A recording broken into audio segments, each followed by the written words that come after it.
Well, here we are once again on the practice courts at Orangi. We've got Mats Wilander out of the studio. Now, Mats, one player you are going to be talking about a lot. You are in Britain after all, you are in London, and you are talking about the defending Wimbledon champion, Andy Murray. What's your assessment of how the last 12 months has been since he got the monkey off his back and became the Wimbledon champion?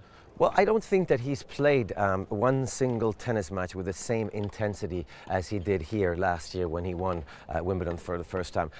The French Open a couple of weeks ago, he played great. That's the best tennis I've seen him play. And in some of those matches, the intensity was there. But I think it's a completely different animal because grass suits his game.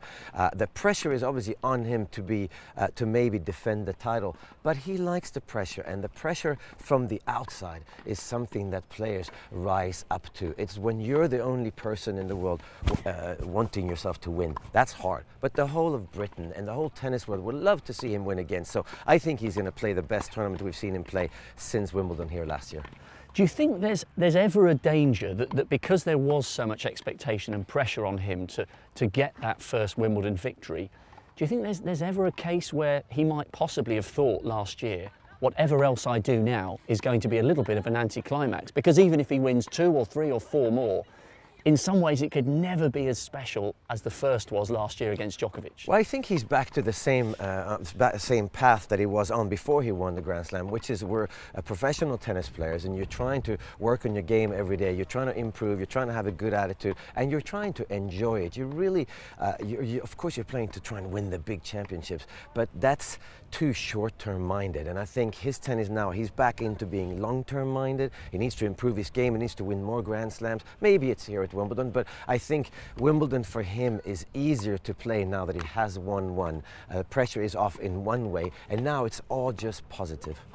Have you seen any slight variations technically since he's come back from the back surgery? I haven't really, but I've heard him talk about the fact that he can hit his backhand a bit different. But I think the important thing about Andy Murray's game on grass is that his serve, he favors the slice serve. And he can get the opponent out of the court in the deuce court. And then he's got this beautiful backhand that he can step in and hit. And he hits it a little bit behind him.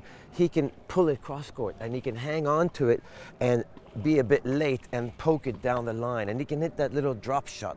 We know that his forehand is maybe the weakest shot from the baseline, but he loves the forehand cross court and he loves the forehand down the line. The one he doesn't like is the forehand inside out. Doesn't have to do that on grass. So everything he does is perfect for a grass court, starting with the serve.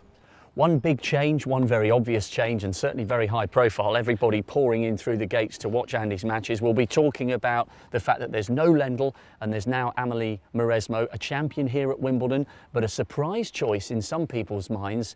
Is that just a sideshow and a circus, or do you think the change of coach could have some influence on how things go positively or negatively here over the next fortnight? I'm sure it's going to be positive. I think Ivan Lendl, what he did to Andy Murray is nothing that any other coaches can do. He took him from not being able to win a Grand Slam to winning 2 and of course Olympic gold. So for Amelie Mauresmo, it's about long term. It's about getting Andy back to enjoying the game, get his intensity level up and share whatever knowledge that she has. And she has a lot because she has won here before. She's won the Australian Open. She knows what it's like to play a Grand Slam on home turf because she did not have great French Opens over the course of her career, so she can help him to deal with that pressure too. Of course Murray has won here, so it's a big difference, but I think it can only be positive.